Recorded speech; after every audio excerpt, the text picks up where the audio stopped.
আমার রাসূলের চরিত্র মহান মহান মহান চরিত্র। নবীর একজন দাসী, নবীজির দাসীর নাম ছিল উম্মে আইমান। তৎকালীন জমানাতে মানুষেরা দাসীদের সাথে স্ত্রীর ব্যবহার করত, দাসীদের সাথে তারা দাসীদের সাথে মিলন করত, দাসীদেরকে স্ত্রীর মতো তারা ব্যবহার করত।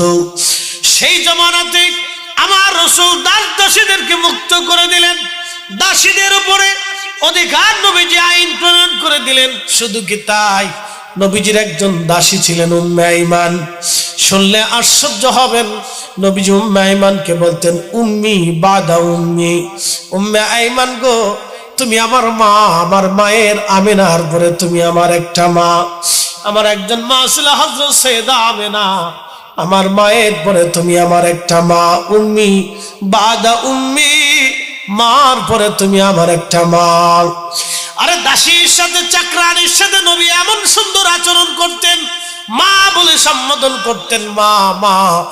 একজন দাসী দাসীবাদীর সাথে চাকরানির সাথে কেমন আচরণ করতে হবে 1450 বছর আগে আল্লাহর নবী শিখাই দিয়ে গেলেন।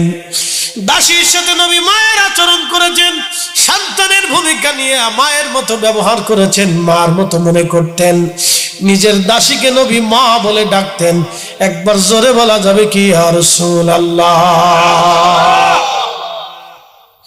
শ্রেষ্ঠ নবী দিলাম ওরে তরিয়ে নিতে রোজা আসরে, শ্রেষ্ঠ নবী দিলাম ওরে তরিয়ে নিতে রোজা আসরে।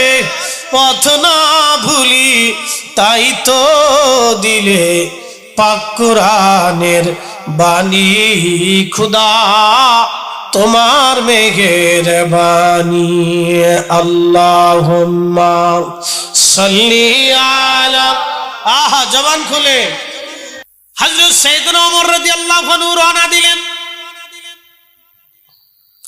সাথে কোনো সেনাবাহিনী নাই, কোনো গোয়েন্দা ডিভিশন নাই, কোনো নিরাপত্তা রক্ষী নাই, কিছুই নাই। রওনা দিলেন চিঠিখানা পেয়ে হযরত ওমর এবং তার সাথে যিনি গোলাম ছিলেন গোলাম আসলাম, এই দুইজনে হযরত ওমর তার গোলাম সাথে করে নিয়ে রওনা হয়ে গেলেন। সদর মদিনা থেকে রওনা দিয়ে বাইতুল আকসার দিকে হযরত ওমর রওনা হয়ে গেলেন। বুঝছেন, সেনাবাহিনী নেই, গোয়েন্দা ডিভিশন নেই, রক্ষী টক্ষী নেই, হযরত ওমর একা, গোলাম একা, দুইজনে একটা উট নিয়ে কিছু সামানা নিয়ে রওনা হয়ে গেছে। একসাথে বলবেন আল্লাহু আকবার, আরো জোরে বুঝছেন তো। হযরত ওমর একা আর গোলাম সাথে নিয়ে রওনা হয়ে গেছে, গোলাম সাথে নিয়ে রওনা হয়ে গেছে। এই সিস্টেমটা তো মুসলমানরা দেখাই দিয়ে গেছে, কথা ঠিক আছে কিনা? আজকে ইউরোপে উন্নত বিশ্ব যদি যান, যাদেরকে আমরা উন্নত বিশ্ব বলি, যদিও তারা ল্যাংটা মদ খায়, কিন্তু তাদের রাষ্ট্রপ্রধানরা সাধারণ মানুষের সাথে ঘুরে বেড়ায়। কি কথা বল না কেন? সাধারণ মানুষের সাথে ঘুরে বেড়ায়। আমি মালদ্বীপে দেখছি ইব্রাহিম ইস্কান্দারি রহমতুল্লাহর মাজারের সামনে প্রেসিডেন্ট হাউস। আপনি প্রেসিডেন্ট হাউস দেখলে চিন্তা করবেন যে এটা কি প্রেসিডেন্ট হাউস না আমাদের দেশের কোনো লন্ডনের বাড়ি। টিনের ঘর দিয়ে সুন্দর করে বানানো আছে প্রেসিডেন্ট হাউস, 3-4 জন পুলিশ পাহারা দিতেছে। তাদের প্রেসিডেন্টকে পাহারা দেওয়ার জন্য এত বড় সেনাবাহিনী নেই। তাদের প্রেসিডেন্টরা সুন্দর মতো মুসলমানদের সাথে, এলাকার মানুষের সাথে মিশে একসাথে নামাজ পড়তেছে, গুতাগুতি মারামারি নেই। বাংলাদেশের মধ্যে এত ফিটিফিটি নেই। কি এক অদ্ভুত দেশে বাস করি, বুঝতে পারছেন? 2 দিন পর পরে কিলি কিলি মারামারি ফিটিফিটি চলতেছে, যে যারে পরে হে আরে পিটে। কে লেগেছে ফিটিফিটি লাগে, হে নিজেরাও কইতে পারে না।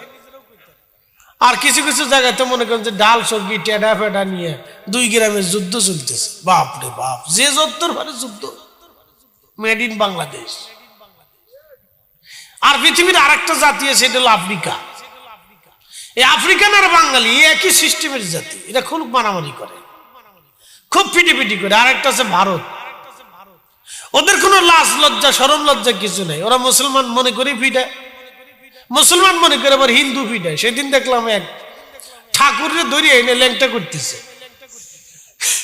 হিন্দুরা ঠাকুরের ধরে ল্যাংটা করতেছে। বলে কি লাগে, হের মুখে দাঁড়িয়ে আছে মনে করছে এটা মুসলমান, দাড়ি দেখে ঠাকুরের ধরে ল্যাংটা করতেছে। মানে ঠাকুরও কাপড় খুলে করে দেখ আমি মুসলমান না হিন্দু দেখ।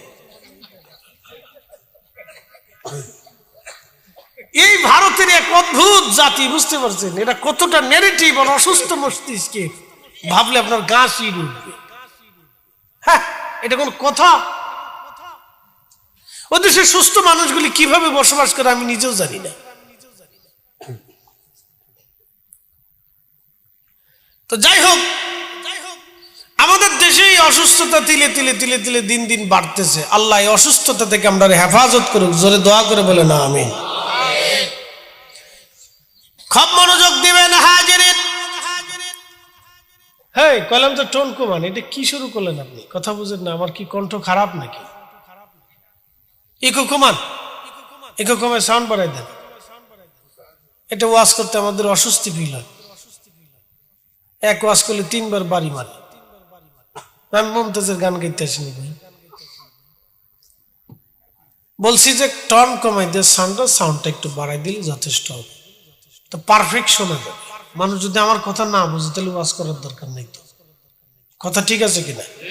আমি যদি 1 ঘন্টা বলি তাহলে 1 ঘন্টায় বুঝতে হবে যে হুজুর 1 ঘন্টা কিছু কথা, প্রয়োজনীয় কথা বলে রাখছে। এই মাহফিলটা বেটা অনেক কষ্ট করে টাকা খরচ করে মাহফিল সাজাইছেন, আপনারা সবাই মাহফিলে আসছেন কিছু শোনার জন্য, কিছু বোঝার জন্য। তা আপনার বুঝতে হবে, শুনতে হবে, শিখতে হবে। কথা ঠিক আছে কিনা? শিখার তো কোনো শেষ নাই, আছে? শিখার শেষ নেই। আপনারা দাওয়াত করে নেন কি জন্য? বিনোদনের জন্য না, চেহারা দেখার জন্য আনেন নাই যে হুজুর চেহারা ভালো, এটার লেগে তো না। আমার সাথে তো ভালো চেহারার বলাবানা আছে না? তো তাহলে একটা দড়ি নিয়ে এসে সুন্দর করে সাজাই গুজাইয়া, ওই যে বাংলাদেশে কয়দিন আগে ছিল কি একটা যুবক নাকি কি পুরুষ, কি নাম কি, সুন্দরী পুরুষ নাকি সুন্দর পুরুষ, ওদের নাম কি? হিটলার। আরে খোদা রে, এটার নাম গুলো তো লজ্জা করে। আমি দেখে ইজলের পুরুষ বানালো কেমনে? সুদর্শন পুরুষ। আমি বললাম যে হিজলের পুরুষ কেমনে বানাইলো? তো যারা পুরুষ নির্বাচন করছে তাহলে বোঝা গেল ওরাও হিজলে টাইপের আর কি। বুঝছেন? আপনি বুঝেন যে আমাদের কোন কোন স্থানে অসুস্থ মস্তিষ্কের লোক বসে রয়েছে, আপনি খালি দেখেন। এই সমস্ত স্থানগুলিতে কত অসুস্থ মানুষ বসে রয়েছে আপনি খালি দেখেন। একটা পুরুষের জাতির ভিতরে 18 কোটি মানুষের ভিতরে একটা পুরুষ নির্বাচন করতে পারে না, লজ্জা করা উচিত। কত অসুস্থ মানুষ গুরুত্বপূর্ণ পদে বসে রয়েছে, আপনি কল্পনা করলে গা শির উঠবে।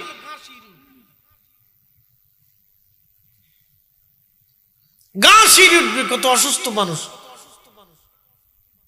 ঢাকা শহরে অধিকাংশই বাড়িতে আপনি একটু খুঁজে খাজে দেখবেন যে কামলা বেটিদেরকে ধরে পিঠে মারে। শিক্ষিত হায়ার এডুকেটেড পার্সন মহিলারা কামলা বেটির মারে ধরে পিঠায়। ওই যে কালকে দেখছেন না, বিমানের কেএমডি সাহেবের ধরে নিয়ে গেছে পুলিশে, তার গৃহকর্ত্রী ছোট্ট একটা বাচ্চারা মানুষ এইভাবে মারে, এইভাবে পিঠা। কুকুরের চাইতেও নিকৃষ্ট। কি কথা কর না কেন? কুত্তা পর্যন্ত শরম পায় না। তেমনি তোর পিটাই নাই, পিটাইছে তার বউ, তার স্ত্রী। তার স্ত্রী কতটা অসুস্থ, বিকৃত মনস্তাত্ত্বিক এক অসুস্থ ব্যক্তি না হলে এতটুকু একটা বাচ্চারে এইভাবে কেউ মারে নাকি? বুঝতে পারছেন তাদের কতটা অসুস্থ নেগেটিভ চিন্তা চেতনা মগজের ভিতরে। এরা মানুষের কাতারেই পড়ে। এইভাবে সারা বাংলাদেশে অসুস্থ মানুষ দিয়ে ভরে গেছে। বাংলাদেশের গুরুত্বপূর্ণ পদগুলিতে এরকম যদি আপনি চিন্তা করেন যে কত অসুস্থতা আছে, তার হিসাব নাই। কত অসুস্থতা আছে আপনি হিসাব করতে পারবেন না। তো একটা গুরুত্বপূর্ণ পদে 18 কোটি মানুষের ভিতরে 10 কোটি 9 কোটি পুরুষের ভিতরে আপনি একটা পুরুষ বাছাই করতে বললেন, এক হিজলে বাছাই করলেন। আপনি কি কথা কর না কেন? কথা খারাপ কইছি? এত পুরুষ থাকতে একটা হিজলে বাছাই করলেন, তার মানে বোঝা গেল ওরা অসুস্থ। সব কয়টার সাইকোলজিক্যাল প্রবলেম আছে, বুড়িগঙ্গার পানি দিয়ে গোসল করাইতে হবে। চিন্তা করেন তো, বিদেশিরা দেখলে আমরা আসবো, ওরা তো সব পাগলের গোষ্ঠীর। ওদের দেশে কি তাহলে পুরুষই নেই, এই বেড়া অর্ধেক বেডি অর্ধেক বেড়া, যেমনি মেকআপ করে বেড়া মানুষ এইভাবে মেকআপ করে। লজ্জায় আমি চিন্তা করলাম যে এই পাগলের গোষ্ঠী কোত্থেকে আমদানি হইল। আপনাকে বোঝার দরকার। হযরত সাইয়েদনা ওমর রাদিয়াল্লাহু আনহু, সাইয়েদনা ওমর, হযরত ওমর রাদিয়াল্লাহু তাআলা আনহু গোলামকে সাথে করে রওনা দিলেন। গোলাম উটের পিঠে 2 জন।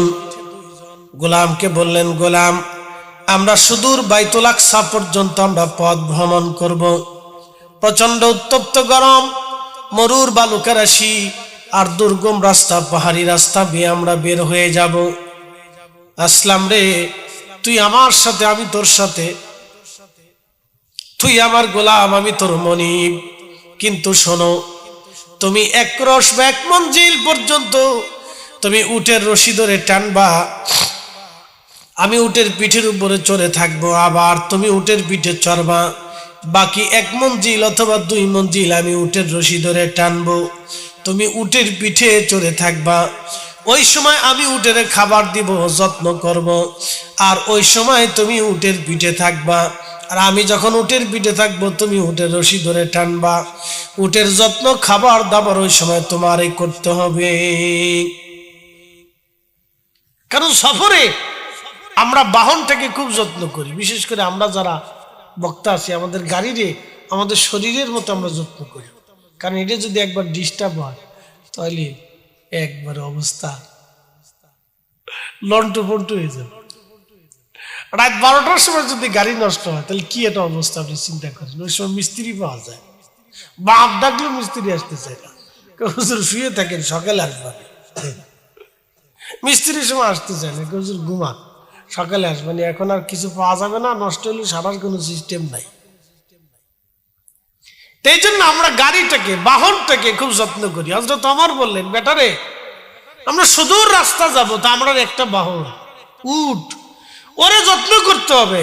তাহলে আমি যত সময় পথ চলবো, উটের রশি ধরে টানবো, তত সময় আমি উটের যত্ন নেব, খাবার দাবার, সেবা শুশ্রূষা, ওর যা লাগে আমরা করবো, বিশ্রাম আদি। আর আমি যখন উটের পিঠে চড়বো, তুমি রশি ধরে টানবা, তখন তুমি উটের যত্ন করবা। গোলাম ডাক দিয়ে বলতেছে, আমিরুল মুমিনিন, 1 নম্বর আপনি মুসলিম মিল্লাতের খলিফা, 2 নম্বর আমি আপনার গোলাম, আপনি আমার মনিব। মনিব উটের পিঠে চড়বে, এটাই স্বাভাবিক। গোলাম রশি ধরে টানবে, এটাই স্বাভাবিক। আর গোলাম কখন উটের পিঠে চড়তে পারে না, আপনি উটের রশি ধরতে পারেন না, এটা হতেই পারে না। হযরত ওমর ডাক দিয়ে বলেন, বেটা কেন পারবে না? কিয়ামতের ময়দানে এই কাজের জন্য আমাকে জবাব দিতে হবে। তোকে উটের পিঠে আসতেই হবে, আমাকে রশি ধরতেই হবে। তুই আল্লাহর দাস, আমি আল্লাহর দাস। তুই আল্লাহর বান্দা, আমি আল্লাহর বান্দা। তুই মুসলমান, আমিও মুসলমান। একসাথে বলবেন আল্লাহু আকবার। নে ইনসাফ, এটা সাহাবীরা শিখিয়ে দিয়েছে। কথা কর না কেন? ওই যে আপনারা দেখেছেন আমেরিকার প্রেসিডেন্ট এপস্টাইন, নতুন একটা পাইছেন না? ছোট ছোট নারীদেরকে ধর্ষণ করে, হত্যা করে। আহা, কি বিভৎস পৃথিবীতে! নামি দামি বিলিয়নাররা এটার সাথে সংযুক্ত। আপনাদের ওই যে ভাই মেসি, তারও নাম দেখছি। আপনাদের দোস্ত সৌদি আরবের আমির উমরাদের নাম দেখছি। যারা 1 টাকার তারাবি বানাইতে আইছে, ওদের দোস্ত। কি কথা কর না কে? ওদের দোস্তদের নাম দেখছি। এই তালিকার ভিতরে ওদের নাম আছে, যারা ছোট ছোট কুমারী নারীদেরকে ধরে নিয়ে ধর্ষণ করতো এবং তাদেরকে হত্যা করে ওই নথি ফাঁস হয়েছে। আরো অনেক কিছু আছে, সামনে আসতেছে, দেখবে। খুব মনোযোগ দিবেন হাজিরিন। ইসলাম কত বড় শান্তির ধর্ম! 1450 বছর আগে রহমতের নবী আমরা শিখাই দিয়ে গেলেন সাহাবীরা। হযরত ওমর বললেন, বেটারে তুমি উটের রশি ধরে টানবা, আর আমি উটের পিঠে চড়বো। আমি উটের রশি ধরে টানবো, তুমি উটের পিঠে চড়বা। এটার নাম ইনসাফ, এটার নাম ইসলাম। একটা জবান বন্ধ থাকবে না। চিৎকার মেরে জোরে বলেন আল্লাহু আকবার। তেলের গাড়ি তেলে চলে,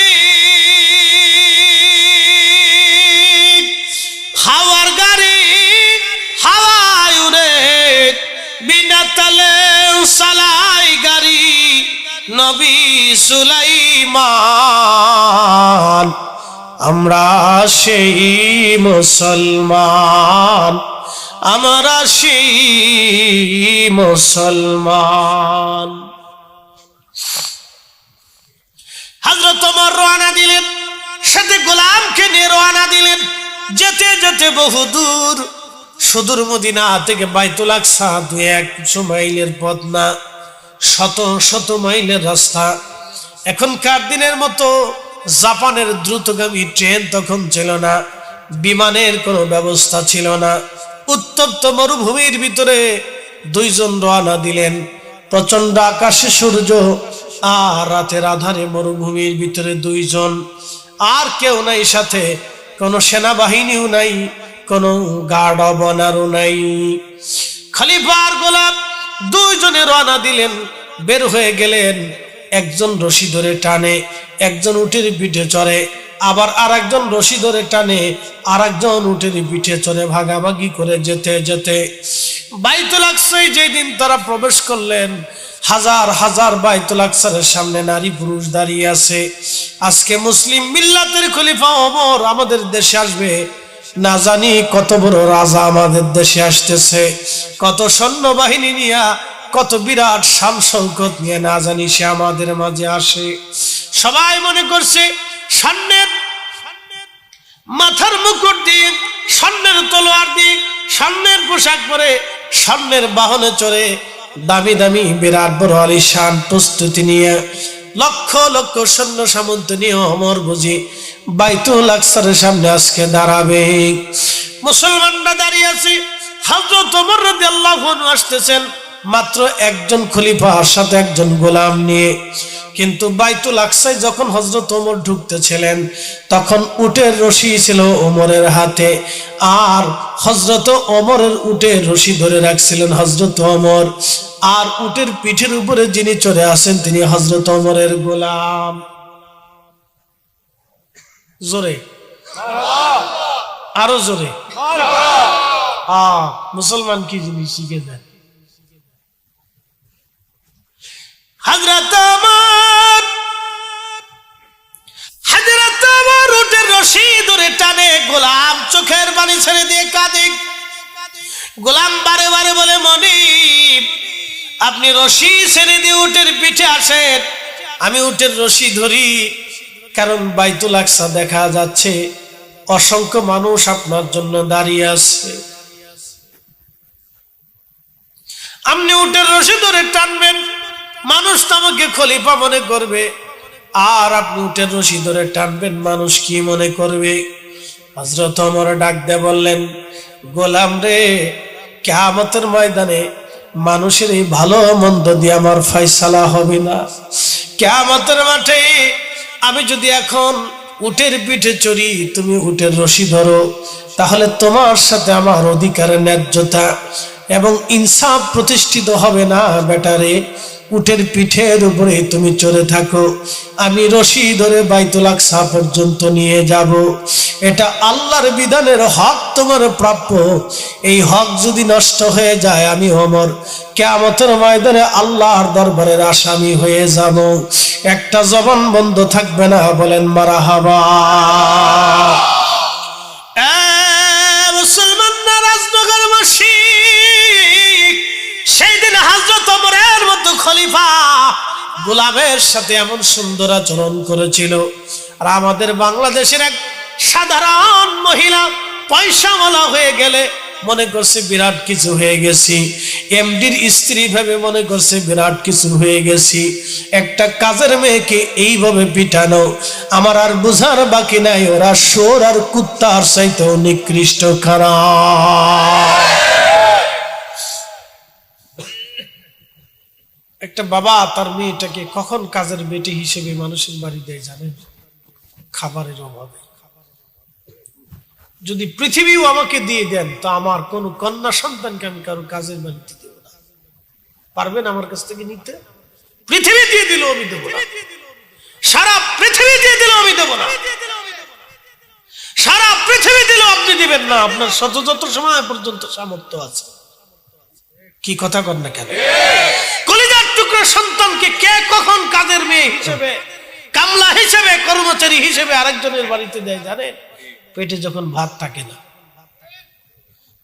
বিপদে পড়ে মানুষ দেয়। আর এই দুর্বলতার সুযোগ নিয়ে আমাদের দেশের মানুষ যারা কাজের মেয়েদেরকে, ছোট বাচ্চাদেরকে অত্যাচার করে, আল্লাহর কসম করে বলি, খোদার কসম করে বলি, আসমানের নিচে জমিনের উপরে এদের মতো নিকৃষ্ট জীব পৃথিবীতে আর কিছু হতে পারে না। যদি কুত্তার সাথে তুলনা দেই তো কুকুর বলবে আমাদের চরিত্রে এরকম কোন চরিত্র নাই। যদি শুয়োরের সাথে তুলনা দিই তো শুয়োরও বলবে আমাদের চরিত্রে এরকম চরিত্র নাই।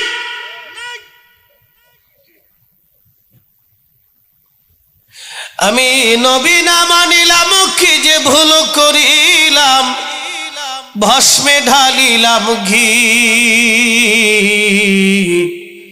মানস হইয়া ভবেতে আসিয়া,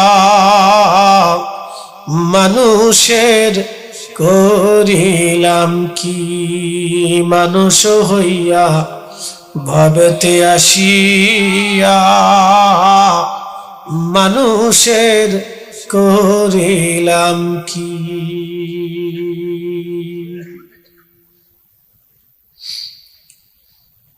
এই জন্য মনে রাখবেন, ইসলাম এমন এক জীবন ব্যবস্থা, নবীর জিন্দেগি এমন এক উম্মতের জন্য জীবন ব্যবস্থা। এই জন্য আল্লাহ কোরআনে 1450 বছর আগে বলে দিলেন, লাকাদ কানা লাকুম ফি রাসূলিল্লাহি উসওয়াতুন হাসানা।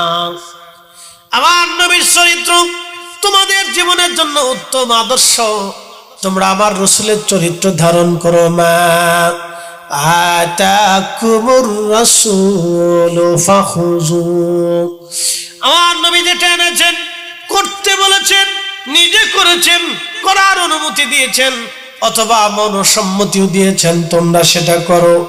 ওয়া মা নাহাকুম আনহু ফান্তাহু। নবী যেটা করেন নাই, করার অনুমতি দেন নাই, তোমরা সেটা ছেড়ে দাও, তোমরা সেটা ছেড়ে দাও। আল্লাহ আরো বলে দিলেন, মা ইন্নাকা লাআলা খুলুকিন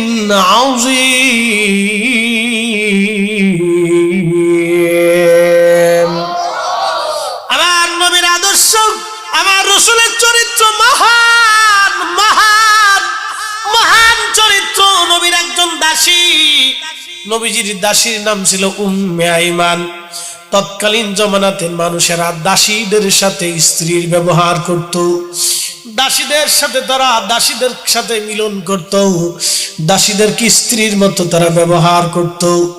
সেই জমানাতে আমার রাসূল দাসীদেরকে মুক্ত করে দিলেন, দাসীদের উপরে অধিকার নবীজি আইন প্রণয়ন করে দিলেন। শুধু কি তাই, নবীজির একজন দাসী ছিলেন উম্মে আইমান। শুনলে আশ্চর্য হবেন, নবীজি উম্মে আইমানকে বলতেন উম্মি বাদা উম্মি। উম্মে আইমান গো, তুমি আমার মা, আমার মায়ের আমিনার পরে তুমি আমার একটা মা। আমার একজন মা ছিল হযরত সাইয়েদা আমিনা, আমার মায়ের পরে তুমি আমার একটা মা। উম্মি বাদা উম্মি, মার পরে তুমি আমার একটা মা। আরে দাসীর সাথে, চাকরানির সাথে নবী এমন সুন্দর আচরণ করতেন, মা বলে সম্বোধন করতেন, মা মা। একজন দাসী, দাসীবাদীর সাথে, চাকরানির সাথে কেমন আচরণ করতে হবে 1450 বছর আগে আল্লাহর নবী শিখাই দিয়ে গেলেন। দাসীর সাথে নবী মায়ের আচরণ করেছেন, সন্তানের ভূমিকা নিয়ে মায়ের মতো ব্যবহার করেছেন, মার মতো মনে করতেন। নিজের দাসীকে নবী মা বলে ডাকতেন। একবার জোরে বলা যাবে কি, ইয়া রাসূলুল্লাহ। শ্রেষ্ঠ নবী দিলাম রে তরিয়ে নিতে রোজা আসরে, শ্রেষ্ঠ নবী দিলাম রে তরিয়ে নিতে রোজা আসরে, পথ না ভুলি তাই তো দিলে পাক কুরআনের বাণী। খুদা তোমার মেঘের বাণী। আল্লাহুম্মা সাল্লি আলা, আহা জবান খুলে,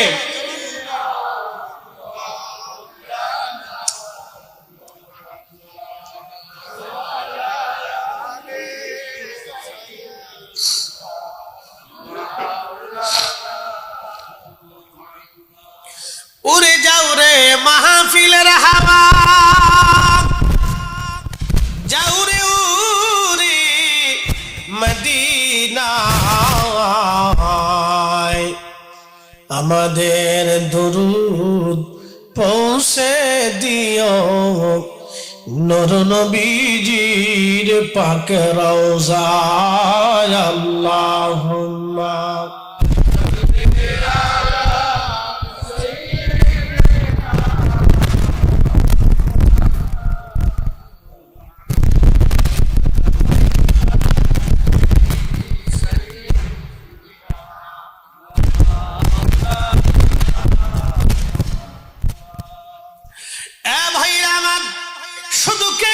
শেষ নবীজির একজন খাদেম ছিল, খাদেম, অল্প বয়সী খাদেম, তার নাম হযরত আনাস। 10 বছর বয়সে খেদমতে গেলেন। বয়স 10। কত বছর? 10 বছর বয়সে খেদমতে গেলেন। 10 বছর বয়সে তার মা আল্লাহ নবীর কাছে এসে বলেন, হুজুর আপনি তো রাসূল, আমার বাড়িতে দারুণ অভাব, নবীজি আপনি আমার আনাসকে আপনার খাদেম হিসেবে কবুল করে নেন। আমি মা চাই আমার আনাস নবীর কদমের খেদমত করুক। আমি চাই আমার আনাস আপনার খেদমত করুক। নবীজি ছোট খাদেমকে কবুল করে নিলেন। ছোট্ট মানুষ বিধায় আম্মা জানদের ভিতরে যেতে পারতেন। ভিতরে যে আম্মা জানদের কাছ থেকে নবীজির ফরমান কথা এবং খাবার দাবার প্রয়োজনীয় সামগ্রী হযরত আনাস তিনি আনা নেওয়া করতেন। হযরত আনাস বললেন, আমি আমার রাসূলের কদমে খেদমত করেছি 10 বছর বয়স থেকে, একটানা 10 বছর আমি খেদমত করেছি। আমার বয়স 20 বছর পর্যন্ত আমি টানা খেদমত করেছি। জীবনে কোনোদিন আমার রাসূল আমাকে একটা ধমক পর্যন্ত দেন নাই। আস্তে হলো কেন? জোরে বলেন। না না, আরো জোরে বলেন। 10 বছর ধরে নবীর খেদমত করেছি, জীবনে কোনোদিন রাসূল আমাকে একটা ধমক দেন নাই। তাহলে কত সুন্দর চরিত্র নবী শিক্ষা দিয়ে গেলেন। অর্ধতন এবং অধরস্থ ব্যক্তিদের সাথে কেমন আচরণ করা লাগবে নবী শিখাইলেন। নবী বলেন, আমার উম্মতেরা রে, মাহে রমজান আসলে তোমরা তোমাদের অনুগত কর্মচারীদের কাজ কমিয়ে দাও। তোমরা তাদের অনুগত কর্মচারীদের কাজ কমিয়ে দাও। তোমাদের বাড়িতে দাসীবাদী চাকর চাকরানি যদি থাকে তাহলে তাদের কাজকে হালকা করে দাও। সাবধান, তাদেরকে দিয়ে কোনো ভারী কাজ করাবে না, কঠিন কোনো কাজ তোমরা করাবে না। কিন্তু আপনি আজকে যদি দেখেন বাংলাদেশের শিশু শ্রম আছে, কি কথা কন না কেন, আছে না নাই? আমাদের দেশের শিশুরা, বাচ্চারা দোকানে, ব্যবসা প্রতিষ্ঠানে বিভিন্ন জায়গায় কাজ করে। এখন প্রশ্ন, আমাদের দেশের ছেলেরা এতটুকুন বয়সে কাজ করবে কেন? রাষ্ট্রের হাজার হাজার কোটি টাকা ডান বাম হয়ে গেল, কিন্তু শিশুদের জন্য তেমন বরাদ্দ হয় না কেন? তাদের স্কুল করা হয় না কেন? তাদের আবাস কেন করা হয় না? পথ শিশু, এতিম বাচ্চাদের জন্য আমাদের রাষ্ট্রের কি ব্যবস্থা আছে বলেন তো? রাষ্ট্র কেন তাদেরকে নিয়ে আশ্রয় দেয় না, তাদের চিকিৎসা দেয় না, তাদের লেখাপড়া কেন করায় না? হাজার হাজার কোটি টাকা ডাইনবাম বিভিন্ন খাতে যদি ব্যবহার হয়, তাহলে এই শিশুদের মানুষ গড়ার জন্য, আগামীর ভবিষ্যৎ গড়ার জন্য এই শিশুদের জন্য রাষ্ট্র কেন ব্যয় করবে না? কি কথা কর না কেন? রাষ্ট্রের দায়িত্ব ছিল এই শিশুদের জন্য আবাস তৈরি করে দেওয়া। যত এতিম পথ শিশু দরিদ্র আছে তাদের জন্য রাষ্ট্রের পক্ষ থেকে তাদের জন্য ভাতার ব্যবস্থা। এটা 1450 বছর আগে হযরত ওমর করেছিলেন। শুধু করেন নাই, মুসলিম খেলাফতে কোনো বাচ্চা জন্ম নিলে ওমরের খেলাফত থেকে তাকে ভাতা দেওয়া হতো। একসাথে বলবেন আল্লাহু আকবার। আর বিধবা হইলে, এতিম হইলে তাকে ডাবল ভাতা প্রদান করা হতো। একসাথে বলবেন আল্লাহু আকবার। আরে আজকে তো পশ্চিমারা বাচ্চাদের ভাতা দেয়। 1450 বছর আগে হযরত ওমর এই ভাতার ব্যবস্থা দেখাইয়া হযরত ওমর মুসলিম খেলাফতে দেখাই দিয়ে গেছে যে রাষ্ট্র কিভাবে চালাইতে হয়। একসাথে বলবেন না মারহাবা। বাচ্চাদের অধিকার এতিমের অধিকার, দুষ্টের অধিকার, গরিবের অধিকার, এটা আল্লাহ রাসূল 1450 বছর আগে বাস্তবায়ন করে গেছে। নারীর অধিকার 1450 বছর আগে বাস্তবায়ন করেছে। আজকে পতিতাদেরকে শ্রমজীবীর মর্যাদা দিয়া নারীর অধিকার বাস্তবায়ন করাইয়া এই বদ ধার্মিকতা শয়তানি আমাদেরকে শিখাইতে হবে না। কথা বলেন ঠিক না বেটে? আমাদের আপনাদের প্রধান উপদেষ্টা যেটা করে দিয়ে গেছে, খুব ভালো কাজ করছে। হ্যাঁ, ভাবছেন বিরাট বড় বুজুর্গ না? আমি প্রথম মসজিদে প্রথম দিনই বলছিলাম বেশি সুবিধা রইল না।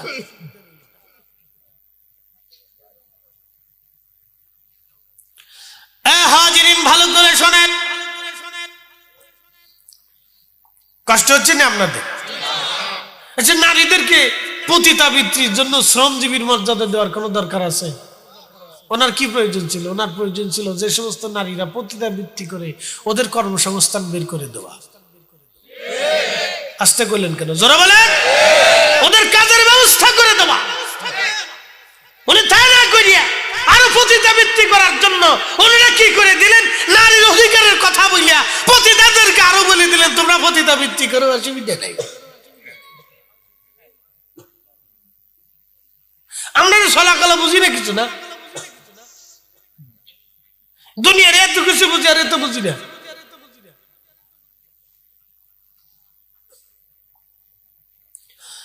মুসলমান ভালো করে শোনেন, কি বলবো, দুঃখের সাথে কথাগুলি বলছি। আজকে আমাদের সমাজ এত নির্মমতায় পৌঁছে গেছে। আজকে একটা ভিডিও দেখে খুব গা শিউরে উঠলো। খুলনাতে এক রিক্সা চালককে প্যাসেঞ্জার সেজে এক ডাকাত হাতুড়ি দিয়ে তার মাথা পিটিয়ে হত্যা করে রিক্সা নিয়ে গেছে। একটা রিক্সার দাম কত বলেন? একটা রিক্সার দাম কত? না অটো রিক্সা, না ওই রিক্সা, না নর্মাল অটো রিক্সা, যেটা আগে পাও দিয়ে যেটা রিক্সা চালাইতো, এখন ওটার নিচে একটা অটো মেশিন লাগাই দিয়ে ওটারে অটো রিক্সা বানায় লাগছে। এটার দাম কত?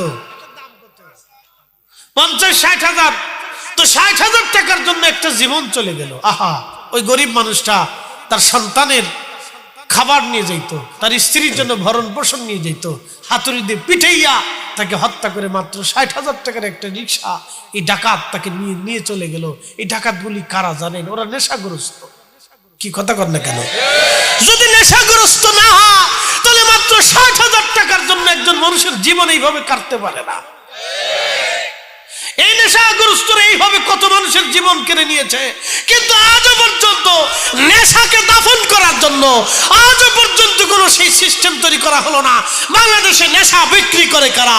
যারা বিক্রি করে, যারা বিক্রি করতে সাহায্য করে, এরা সবাই রাষ্ট্রের শত্রু, সমাজের শত্রু, মানবতার শত্রু, দ্বীনের শত্রু, ইসলামের শত্রু, মানুষের শত্রু। কথা বলেন ঠিক না বেঠিক?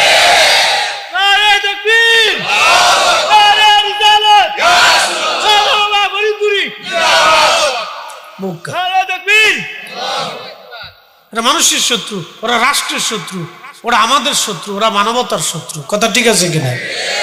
কত নেশার কারণে কত মার ইজ্জত নষ্ট হয়েছে। এই নেশাগ্রস্তদের কারণে কত সন্তান মা হারা হয়েছে। এই নেশাগ্রস্তদের কারণে কত মানুষ খুন হয়েছে, তার কোনো হিসাব আজও পর্যন্ত দেওয়া যায় নাই। তারপরে দেশে নেশা ওপেন বিক্রি হয়। গাঁজা, কি কথা কন না কেন? ঠিক, গাঁজা ওপেন বিক্রি হয়, ইয়াবা ওপেন বিক্রি হচ্ছে।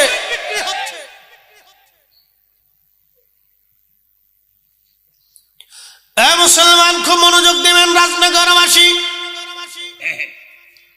আমরা কবে পরিবর্তন হব জানি না। 85% মুসলমানের দেশ।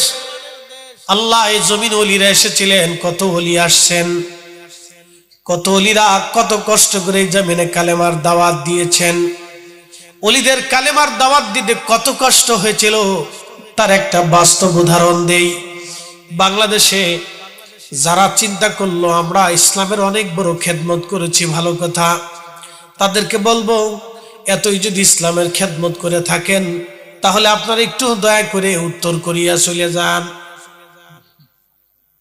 কোন জায়গা? উত্তর কোরিয়া প্রেসিডেন্টের নাম কি? এই তুই এদিকে এদিকে এদিকে দাঁড়া, তোর চুলের কাটিং তো একবার উত্তর কোরিয়ার কাটিং। দাঁড়া দাঁড়া দাঁড়া দাঁড়া দাঁড়া, অসুবিধা নেই, দাঁড়া, কাটছিস তো কাটছিস, আমার কিতা করার আছে, কিছু করার নাই। আমি বুঝে লাইছি তুই কাটিং তো একবারে কিং জং উনের কাটিং দিয়ে লাইছ।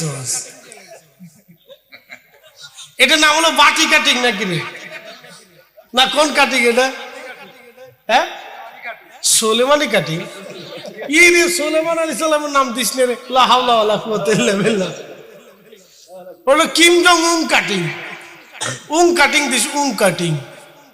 তো কিম জং উনের মতো চুলের কাটিং। আর দেখি কই ঘটনা কি, ও এই কাটিং দিল কে? আচ্ছা যা, কিম জং উন এর দেশে নাস্তিক, ওরা কমিউনিস্ট, ওরা আল্লাহ, খোদা, যিশু, ভগবান, রাম, রামায়ণ, হরে কৃষ্ণ কিচ্ছু মানে না, বুঝতে পারছেন? ওরা বৌদ্ধ টদ্য, ওই শিখ মিখ কিচ্ছু ওরা মানবে না। ওদের দেশে কোনো ধর্ম নাই, কোনো মসজিদ, পেগোডা, মন্দির কিচ্ছু নেই। ওদের সর্বোচ্চ নেতা হচ্ছে কিম জং উন। ও যদি বলে আজকে জীবন দিয়ে দিতে হবে, তাহলে দেখবেন ওই লক্ষ লক্ষ কোটি কোটি কোরিয়ানরা জীবন দিয়ে বলবে, এরকম মারাত্মক। তো ওর দেশে যদি ইসলাম প্রচারের জন্য কিছু লোক পাঠানো যায়, তো মিসাইলে বাইন দেয়, সুইচ টিপে দিবে একবারে, যাও গে, যাও সাগরের ভিতরে যে এবার দাওয়াত দাও। কিম জং উনের উত্তর কোরিয়াতে কালেমার দাওয়াতটা যেমন কঠিন, গৌর গোবিন্দের দেশে কালেমার দাওয়াত ওইরকম কঠিন ছিল। সেই দিনে মৃত্যুর সম্মুখে দাঁড়িয়ে শাহজালাল এমন 360 আউলিয়া এই জমিনে কালেমার দাওয়াত দিয়েছিলেন। আর সেই ওলিদের নাম, সেই ওলিদের মর্যাদার চ্যাপ্টার যদি বাংলাদেশের শিক্ষা ব্যবস্থার বোর্ড থেকে, বই থেকে যদি তাদের নামের সেই মর্যাদার কথা বাদ দিয়ে দেওয়া হয়, তাহলে বুঝতে হবে যে বাংলাদেশের এই আল্লাহর ওলিদের নাম, তাদের মর্যাদা যদি বই থেকে বাদ দেওয়া হয়, তাহলে বুঝতে হবে এটা ওলিদের সাথে অনেক বড় বেঈমানি করা হয়েছে। কথা বলেন ঠিক না? যেমনি তাকবীর দিলেন, মনে ডরাই ডরে দিলেন, ডরায়েন না, একসাথে বলে নারে তাকবীর, নারে রিসালাত। ওলি আল্লাহর শত্রুরা যেমনি বলেছে ডরাচ্ছেন, ওয়াজ তো আমি করছি, অনলাইন অফলাইন আমার যাবে, আপনাদের তো আর ধরতো না, ধরলে আমারই ধরবো, হুজুর আপনি কিতা কইলেন, শোনা আমি তো উত্তর দিতাম। একসাথে ওলি আল্লাহর শত্রুরা, জমিন ওলিদের, কথা কর না, ঠিক আছে কিনা? জমিন কাদের? কাদের জমিন? কাদের জমিন? ওলিরা যে ইসলাম দিয়েছে এটাই সঠিক ইসলাম। কথা বলেন ঠিক কিনা? নতুন করে 8 টাকার তারাবি আমাদের দরকার, ওটা ডুপ্লিকেট। ওটা কি? ভেজাল, ভেজাল, ভেজাল, ওটা ফরমালিন যুক্ত। ওরা দেশের রোহিঙ্গা, কথা ঠিক আছে নি? ওরা দেশের কি? রোহিঙ্গা, রোহিঙ্গা।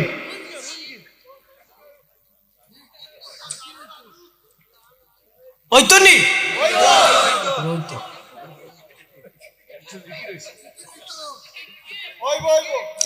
ওইব ওইব ইনশাআল্লাহ, ওইব ইনশাআল্লাহ। শাখে গলাটা মিশাইল। শোনেন, দুঃখের সাথে আজকে কথাগুলি বলতে হচ্ছে। আচ্ছা, আমাদের বইয়ের ভিতরে ওই খরগোশ আর কচ্ছপের কিচ্ছা আছে না? যদি এটা কিচ্ছা, কিন্তু এর ভিতরে একটা শিক্ষণীয় বিষয় আছে, একটা শিক্ষার জন্য কিন্তু এই ঘটনাটাকে লেখক সাজিয়েছে। কথা ঠিক আছে কিনা? এ কথাটা কি? মন্থর গতিতেও হলেও লক্ষ্যে পৌঁছানো সম্ভব যদি উদ্দেশ্য সুন্দর থাকে। এই শিক্ষার মূল প্রতিপাদ্য হলো এটা, যদি আপনি লক্ষ্যে পৌঁছাইতে পারেন, সেটা যদি মন্থর গতিতেও হয়, তাহলে আপনি লক্ষ্য যদি স্থির থাকে, তাহলে আপনি গন্তব্যে পৌঁছাইতে পারবেন। এই খরগোশ আর কচ্ছপের গল্পের মূল শিক্ষা হচ্ছে এটা, যে আপনি মন্থর গতিতে অর্থাৎ ধীরেও যদি অগ্রসর হতে থাকেন, কিন্তু লক্ষ্য এবং উদ্দেশ্য যদি আপনার সুন্দর থাকে, ঠিক থাকে, তা আপনি লক্ষ্যে পৌঁছাইতে পারবেন। এটা হলো এই খরগোশ এবং কচ্ছপের গল্পের মূল সারাংশ এবং বুঝার বিষয়। যে গল্প থাকুক আমাদের আপত্তি নাই, গল্প সুন্দর এবং উদ্দেশ্য সুন্দর। এত গল্পের ভিড়ে আল্লাহর ওলিদের মর্যাদার কথা একটা পৃষ্ঠা কি ওলিরা বই সাবজেক্টের ভিতরে পায় না? কথা কর না কেন, পায় না? ওরা সাবজেক্ট থেকে কেটে দিবে, বলেন কোরআন থেকে কাটতে পারবে? একসাথে বলেন পারবে? সহিহ হাদিসের কিতাবে আল্লাহ রাসূল হাদিসের কিতাবে ওলিদের মর্যাদার কথা লেখছে, এটা কি কাটতে পারবে? তো পাগলের সুখ মনে মনে, রায়তলি তার আগুনে। কথা ঠিক আছে না? পাগল দেখবেন খুব মনে মনে সুখ, বিরাট সুখী, হোক আমি দেশের প্রেসিডেন্ট, ওর মতো এদেশে সুখী আর দুনিয়াতে কেউ নাই, ও বিরাট সুখী। ও ডাইনে বামে সামনে পিছনে কোনো চিন্তা নেই, ও হাঁটবে, গান গাবে, কানবে, ফিডাবে। একসময় দেখবেন উপতে পড়ে রয়েছে, চিতে শুয়ে রয়েছে, গাছের নিচে বসে রয়েছে, কি খাবে না খাবে ওই চিন্তা নেই, একবারে চিন্তা মুক্ত। এই জন্য পাগলের শরীরে দেখবেন অসুস্থতা আসে না, ওর ডায়াবেটিস নাই, হার্টের সমস্যা নাই, প্রেশারের সমস্যা নাই, কিডনি বসে না, ওর শরীরে ঘা হয় না, চুলকানি হয় না, দেখবেন ফ্রেশ। কি কথা কর না কে? 1 মাস পর্যন্ত গোসল করে না, ওর শরীরে কোনো অ্যালার্জি নেই, ওর কোনো চিন্তা নেই, নিশ্চিন্তে থাকে, এই জন্য ওর সুখী। টেনশন হচ্ছে মানুষের এমন এক রোগের প্রধান উৎস, যে টেনশন করলে মানুষের শরীরের সমস্ত রোগ একসাথে দানা বেঁধে বাসা বেঁধে শরীরের ভিতরে বসে থাকে। এই জন্য টেনশন যদি মুক্ত হইতে চান তাহলে একটা ওষুধ আজকে দিয়ে যাব, নেবেন? জোরে বলেন নেবেন? একসাথে বলেন আল্লাহু আকবার। রাসূল করিম মন বেজার, নবীজির কি বেজার? মন বেজার। দেখেন আল্লাহ তার রাসূলকে কিভাবে খুশি করে, মন বেজার।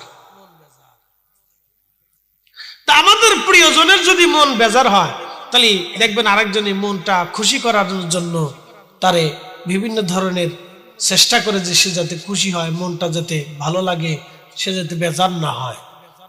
তা আপনার আল্লাহ রসুলের মন বেজার, আল্লাহ ডাক দিলেন নবী আমার মন বেজার কেন?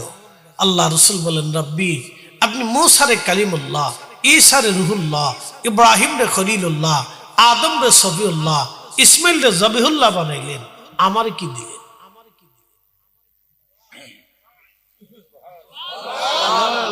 আরো জোরে আল্লাহ ডাক দিলেন মেহবুব, মেহবুব বানাইলাম, হাবিবুল্লাহ বানাইলাম, আপনাকে হাবিবুল্লাহ।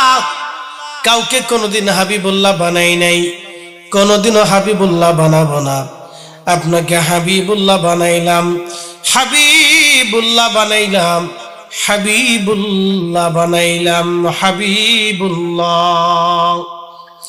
ও আপনি আমার মেহবুব, আপনি যা চাবেন আমি আল্লাহ আপনাকে তাই দিব, আমি আপনাকে সব সময় খুশি করি।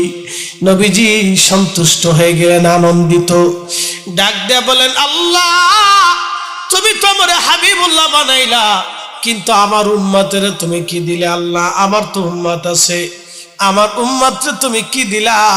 আল্লাহ ডাক দিয়ে বললেন মেহবুব আপনার উম্মতরে এমন একটা জিকির আমি দেব যা কোনো উম্মতকে আমি দেই নেই, আর কোনোদিন কেউ পাবে না।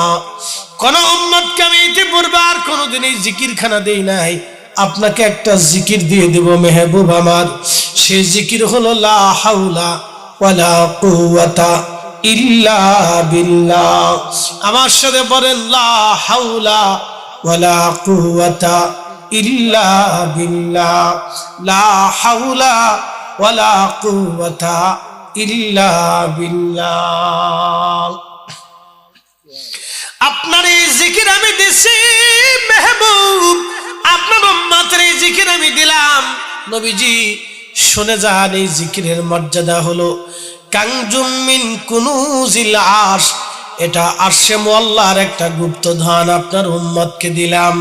কোন উম্মতকে এই গুপ্তধন আমি দেই নাই, কিন্তু আপনার উম্মতকে গুপ্তধন আমি দিয়ে দিলাম।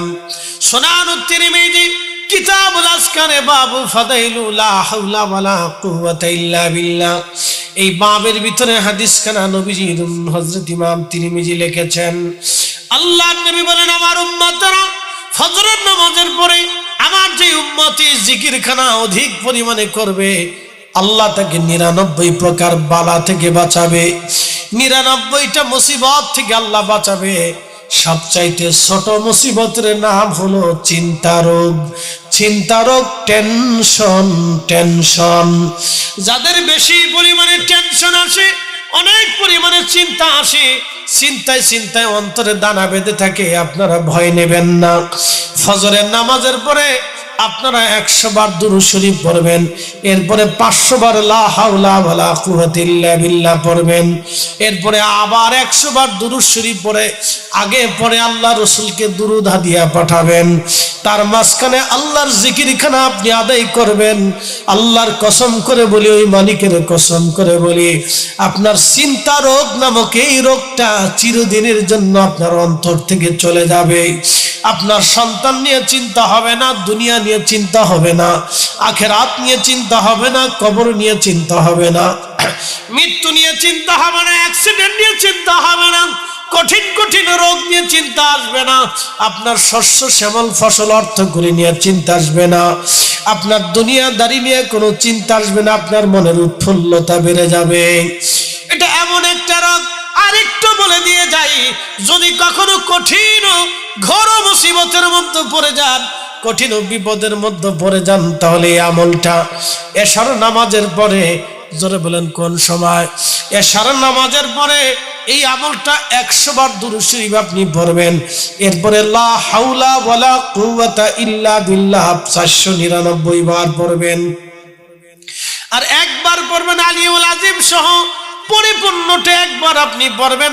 499 বার লা হাওলা ওয়ালা কুওয়াতা ইল্লা বিল্লাহ পড়বেন।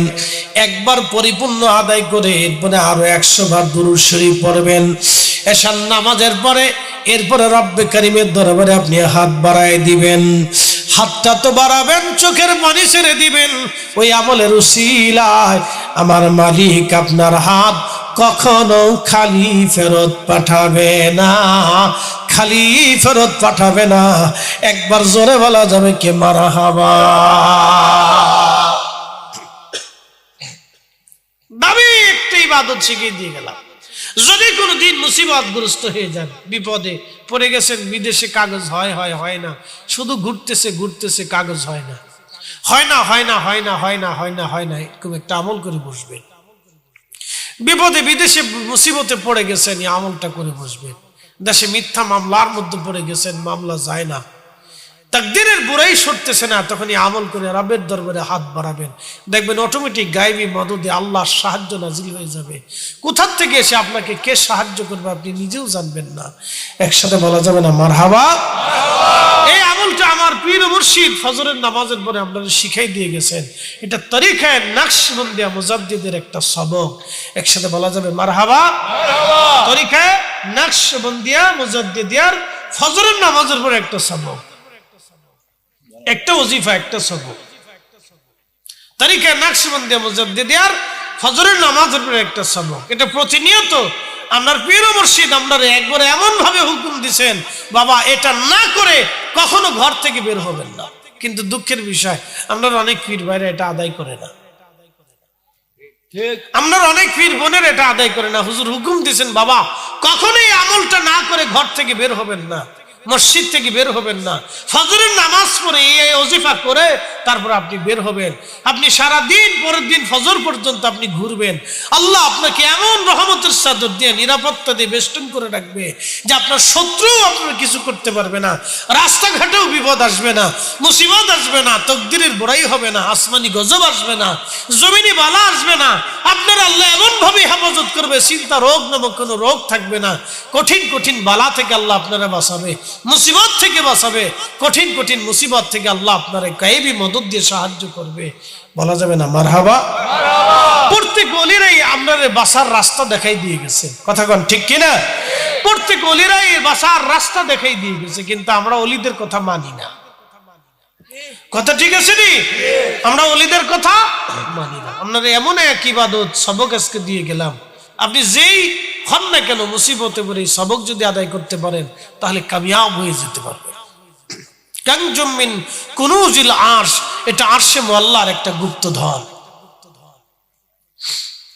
প্রিয় উপস্থিতি হাজিরিন, বেশি লম্বা বাড়াবো না, আলোচনা দীর্ঘায়িত হবে। খুব মনোযোগের সাথে কথাগুলি শুনবেন। বাপ আমার, বন্ধু আমার, বলছিলাম সামনে মাহে রমজান আসতেছে। ইয়া আইয়ুহাল্লাযিনা আমানুত্তাকুল্লাহ, তোমরা আল্লাহকে ভয় করো। হাক্কা তুকাতিহি, ভয় করার মতো তোমরা ভয় করো। হযরত ওমরের কথা বলছিলাম। হযরত ওমর বাইতুল আকসায় রশি ধরে টেনে টেনে যাচ্ছে, মনে আসেনি আপনাদেরও? আছে। হযরত ওমর বাইতুল আকসায় উটের রশি ধরে টেনে টেনে যায়। হাজার হাজার খ্রিস্টানরা দাঁড়িয়ে আছেন, হাজার হাজার লক্ষ খ্রিস্টান দাঁড়িয়ে আছেন ওমরকে দেখার জন্য, যার এত নাম ধাম শুনেছি বিশ্বজোড়া, যার নাম, যার এত বড় বিজয়ের গল্প শুনেছি, আজকে আমরা তার সচক দিয়ে দেখব। দেখতেছে একজন ব্যক্তি উটের রশি ধরে টেনে টেনে আসে, আর একজন ব্যক্তি উটের পিঠের উপরে চড়া আছে। মুসলমান সেনাপতি বললেন, আমাদের খলিফা এই উটের বাহনেই চলে আসতেছে। কিন্তু সবাই হতবাক, খলিফার ডানে বামে সামনে পিছনে কোনো গার্ড নাই, কোনো সেনাবাহিনী নাই, কোনো লোকজন কিচ্ছু নাই, শুধু খলিফা আর খলিফার গোলাম দুইজনে উটের পিঠে চড়ে আসতেছে। খ্রিস্টানরা বিশ্বাস করতে কষ্ট হচ্ছিল, এটা কি করে সম্ভব, মুসলমানদের আমির আসতেছে। যখন উট ধীরে ধীরে ধীরে ধীরে রশি টেনে টেনে বাইতুল আকসার দরজার সামনে লক্ষ লক্ষ খ্রিস্টানের মাঝে গান দিল, তাকবীর ধ্বনি দিল, আমাদের খলিফাতুল মুসলিমিন এসে গেছে। তো খ্রিস্টানরা মনে করছে যিনি উটের পিঠে চড়ে আছে তিনি খলিফা, কিন্তু মুসলমানরা কয় না, যিনি উটের পিঠে চড়ে আছে তিনি খলিফা না, যিনি উটের রশি ধরে টেনে আনছেন তিনি খলিফা। জোরে জোরে জোরে জোরে। তেলের গাড়ি তেলে চলি, হাওয়ার গাড়ি হাওয়ায় উড়ে, বিনা তেলে চালাই গাড়ি নবী সুলাইমান। আমরা সেই মুসলমান, আমরা সেই মুসলমান, আমরা সেই মুসলিম। গোলাম উটের পিঠে বসে বসে কাঁদতেছে, আমি খলিফা না, আমি খলিফা না, আমি উনার গোলাম, যিনি রশি ধরে রেখেছে উনি খলিফা। খ্রিস্টানরা কাহা, আমরা আর বুঝার বাকি নেই। সেই দিন উপস্থিত হাজার হাজার খ্রিস্টান বাইতুল আকসার সামনে হযরত ওমরের হাতে কালেমা পড়ে মুসলমান হয়ে গেল। শুধু তারা বর্ষতা, শুধু তারা সারেন্ডারের পত্রটাই হাতে দেয় নাই, সাথে কালেমা পড়ে মুসলমান হয়ে বললেন, মুসলমান আমিরের যদি আদর্শ হয়ে থাকে, মুসলমান আমিরের যদি নীতি হয়ে থাকে, তাহলে এরাই পৃথিবী শাসন করবে, এরাই পৃথিবীর সেরা, এরাই পৃথিবীর শ্রেষ্ঠ। সেই দিন হযরত ওমরের আদর্শ দেখে হাজার হাজার মুসলমানরা কালেমা পড়ে, হাজার হাজার খ্রিস্টানরা কালেমা পড়ে মুসলমান হয়ে গেল। বাইতুল আকসা মুসলমানদের বিজয় হয়ে গেল। আমরা সেই মুসলিম, আমরা মূলত আজকে আদর্শ হারিয়ে ফেলেছি, আমরা রসুলের আদর্শ নাই। আমার অনেকেই কয় বাংলাদেশের মতো সেরা মুসলমান দুনিয়ার কোথাও নাই। আমি কই হ্যাঁ, এরা খুব দামি মুসলমান, দোকানে বাকি খাইলে টাকা ফেরত দেয় না।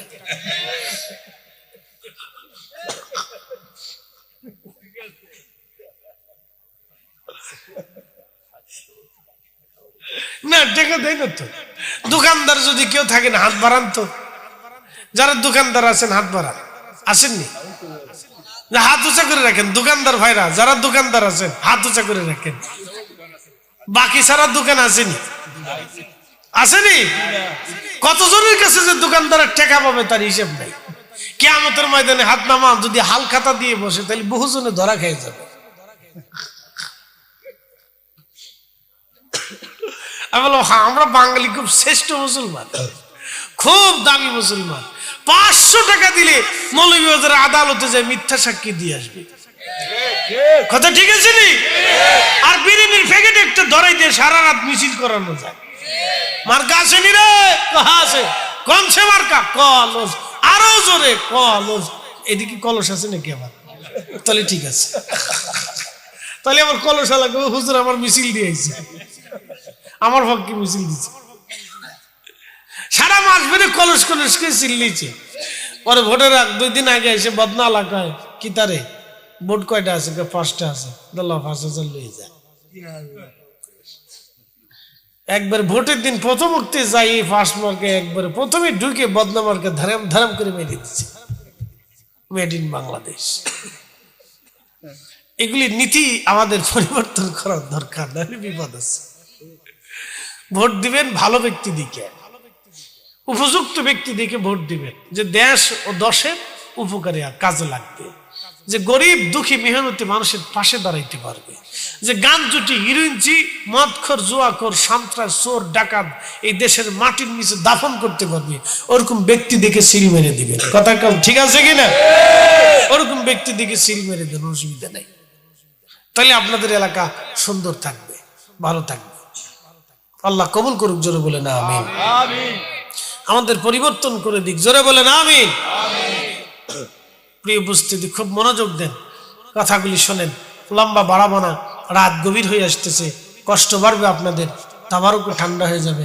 খুব মজার সিন্নি হয়েছে আজকে, আমি নিজেও খাইয়ে আসছি, একটু টেস্ট করে দেখলাম না ভালোই হয়েছে, মজার সিন্নি হয়েছে আলহামদুলিল্লাহ। সিন্নি বালা জিনিস, খাবেন। এই সিন্নির ভিতরে উপকার আছে। অনেকে কয় সিন্নি বেদাত, আমি কই তোর জিন্দিগি বেদাত। কপাল পোড়া বদনসিব, তোর বরাতেও নাই, তোর মুসল্লিও বরাতে নাই। কি কথা ঠিক আছে কিনা? আমাকে তোর বরাতেও নাই, তোর মুসল্লির বরাতেও নাই, বেটা বেআক্কেল, তোর জিন্দিগি বেদাত, কপাল পোড়া বদনসিব। আচ্ছা, আপনাদেরকে আজকে একটা প্রশ্ন করি, আমরা যত সুন্নিদের যত মাহফিল হয়, সুন্নিদের এই 100 মাহফিলের ভিতরে 99টা মাহফিলে সিন্নি হয়। কথা ঠিক আছে না? 100 মাহফিলের ভিতর 99টা মাহফিলে কিতা হয়? সিন্নি হয়, তাবারুক হয়।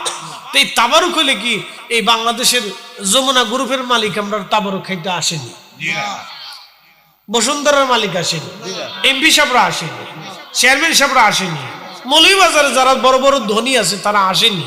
তা আসে কারা? মধ্যবিত্ত, নিম্নবিত্ত। কথা ঠিক আছে কিনা? আর কিছু আসে যারা ইসলাম প্রিয়, ধনী হলেও তারা মাহফিল শুনতে পছন্দ করে, ভালো লাগে, তারা এসে বসে, তারা একটু পর পাইলে নেয়, নাহলে চুপচাপ বসে থাকে। কথা ঠিক আছে না ভাই?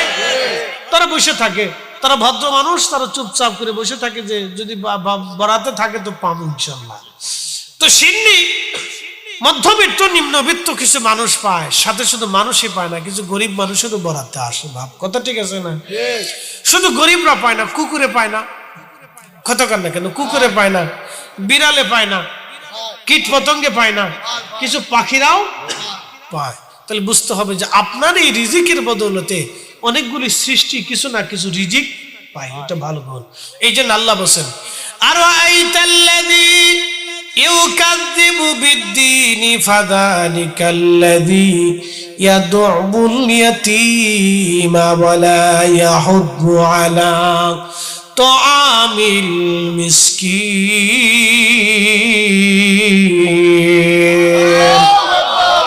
নবী আখিরাতকে যারা অস্বীকার করে, পরকালকে যারা অস্বীকার করে, আপনি তাদেরকে দেখেছেন, তারা এতিমকে খাদ্য দানে অনুৎসাহিত করে, মিসকিনকে খাদ্য দানে তারা অনুৎসাহিত করে। গরিব এতিম মিসকিনকে খাদ্য দানে যারা অনুৎসাহিত করে, আপনি দেখবেন তারা আখিরাতকে অস্বীকার করে। এই জন্য তারা, আমি এই জন্য বলছি, ও পুরা জিন্দিগি বেদাত, পুরা জিন্দিগি বেদাত। আমি মালয়েশিয়ার মালাক্কাতে চাইনিজদের প্রথম মসজিদ দেখার জন্য গেলাম। তো নামাজ পড়ে বের হয়েছি, দেখি টেবিলের উপর অনেক কলা। জিজ্ঞেস করলাম কলা কেন? বলে কলা আছে, কফি আছে, চা আছে, পানি আছে, বিশুদ্ধ পানি। প্রত্যেক মসজিদে মালয়েশিয়া, থাইল্যান্ড, তারপর আপনার Cambodia, Laos, Philippines, Indonesia, Brunei, এই সমস্ত অঞ্চলগুলিতে, ইন্দো প্যাসিফিক অঞ্চলগুলিতে বিশেষ করে এই মেহমানদের একটা চমকপ্রদ প্রথা তাদের এখনো টিকিয়ে রাখছে। আমরা যে কালকে বরাতের রাত গেছে, হালুয়া রুটির বিরোধিতা করে দিয়ে আমার দেশের কত মানুষের যে তকদিরে হালুয়া রুটি শেষ করছে তার কোনো হিসাব নাই। কথা ঠিক আছে না বাপ? হালুয়া রুটি কি খালি মানুষই পায়, কুত্তায় পায় না? তাহলে অনেক কুকুরের রিজিক যারা নষ্ট করছে, কিয়ামতের ময়দানে তাদেরকে আল্লাহ দাঁড়া করাবে যে আমার মাখলুকের রিজিক তোমরা নষ্ট করছিলে, হিসাব দিয়ে যাও। একটা কুত্তার হিসাব দিয়েও তারা বেহেশত যাইতে পারবে না। কথা ঠিক আছে কিনা? তো ফতোয়া দেওয়ার আগে বুঝেছি যে এই জন্য দিতে হয়। হালুয়া রুটি মানুষ খাবে, খাক না, হালুয়া খাক না, বিরিয়ানি খাক না, জিলাপি খাক না, কি খাবে খাক। তো মালয়েশিয়ার মসজিদের সামনে যায় দেখি অনেক কলা। জিজ্ঞেস করলাম কলা কেন? বলতেছে এরা এই মানুষ নামাজ পড়তে আসে, এই নাস্তা টাস্তা করে কলা বিস্কিট চা কফি টফি এগুলো খায়, কেউ খায় না, খুশি মনে যার মন চায় সে কলা খাবে, নাস্তা করার জন্য কলা দিয়ে রাখছে। তা বললাম আমরা এই কলা যদি বাংলাদেশের মসজিদের সামনে থাকতো আর যদি গুলিস্তান বাইতুল মুকাররমের সামনে থাকতো তোর কাজ হয়ে গেছে, কলার জিন্দিগি শেষ। কলা করতে আমি কোন দেশে আসলাম রে বাবা, কোন দেশে আমি আসলাম রে বাবা, আমার জিন্দিগি শেষ করে ফেলাইলি জাতি। যে দেশে মসজিদের সামনে একটা কলার নিরাপত্তা নেই, জুতার নিরাপত্তা নেই, সে দেশে একটা নারীর নিরাপত্তা কি করে থাকতে পারে? কথা কন না। নারী অধিকারের কথা বলে যারা এদেশের নারীদেরকে অর্ধ উলঙ্গ হইয়া রাস্তায় নামে ল্যাংটা বানাইতে চায়, ওদের হচ্ছে দুর্বিসন্ধি। ওরা আমাদের নারীদেরকে ধ্বংস করার জন্য পাইতারা করতেছে। 1450 বছর আগে নারীর অধিকার আল্লাহ রসুল দিয়ে গেছে। কথা বলে ঠিক না বেটি? নতুন করে কোন নাস্তিকের কাছ থেকে আমরা নারীর অধিকার নিতে হবে না। ওরা আমরা নারীদেরকে অর্ধ উলঙ্গ করে রাস্তায় বের করে ওরা ইচ্ছা মতো ব্যবহার করতে চায়। নারীরা মনে করতেছে বাপরে বাপ, ওরাই তো আমরা অধিকারের কথা বলতেছে। ছাগল কোথাকার ও নিজেও জানে না। এখন দেখি কিছু বোরকাওয়ালা বেরিয়েও টিকটক বানাচ্ছে লাজে। আমি দেখি আরে খোদা এই কোন শয়তান এটা, আর বেরি বোরকা পরিয়ে তারপরে টিকটক বানাচ্ছে। শতান শয়তানি চিন্তা করে খালা তুমি থাকতে আমার আর কোনো চিন্তা নাই, তোমার যেহেতু পাইছি খালা তো বাকিটা আর কোনো ভরসা নাই। কি পরিমাণে শয়তান বিজয় হয়েছে আপনি লক্ষ্য করতে পারছেন।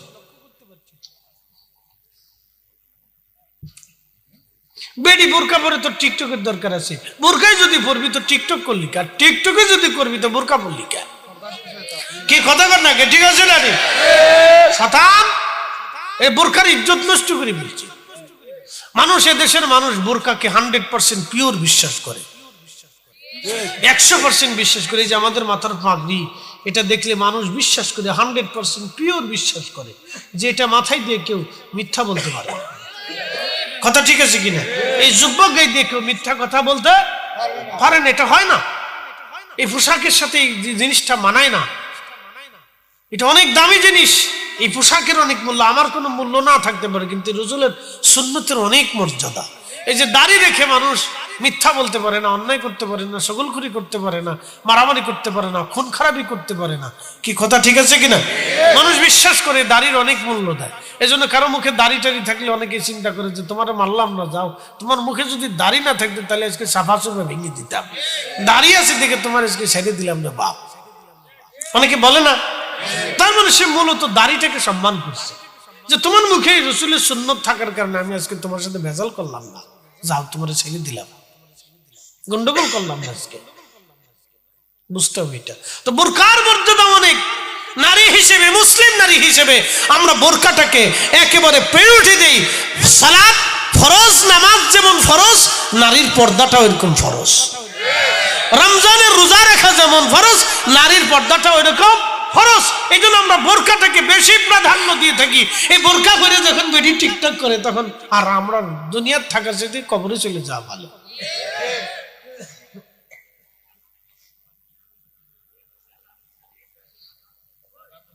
ওই তো নেই,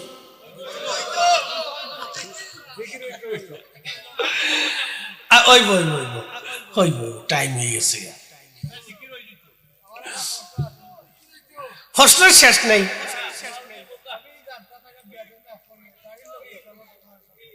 আচ্ছা ঠিক আছে। দাড়ি হচ্ছে আল্লাহ রসুলের সুন্নত, সমস্ত নবী আলাইহিস সালামের সুন্নত, সমস্ত নবীদের সুন্নত, সমস্ত নবীদের সুন্নত, আল্লাহ রসুলের সারা জিন্দেগীর সুন্নত। এবার আপনি বুঝলাম দাড়ির সাথে ইসলামের কিতা সম্পর্ক?